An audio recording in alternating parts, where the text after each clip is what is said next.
আমি বেটা বিড়াল তোরে কইছি না যে তোরে মায়েরে হাত পা ভেঙে টুকরা টুকরা করে ব্যান্ডেজ দিয়ে বেঁধে তোর গলায় ঝুলিয়ে দেব। হাই বন্ধু, তোরে দেখে তো মোর খুব ভালো লাগছে বন্ধু। Hi hello.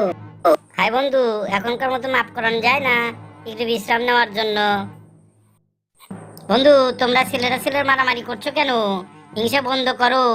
আমি যেমনটি করে হিংসা বন্ধ করেছি, তার জন্য আমি মনে খুব শান্তি পেয়েছি।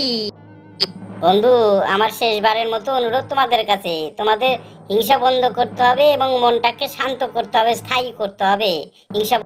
বন্ধু, হিংসা বন্ধ করবার জন্য আমি তোমাদের জন্য একটা বই লিখেছি। এই বইতে সব লেখা আছে মনকে কিভাবে শান্ত করা যায়। এই বইটা পড়লে সব বুঝতে পারবা, তোমরা পড়ে নিও।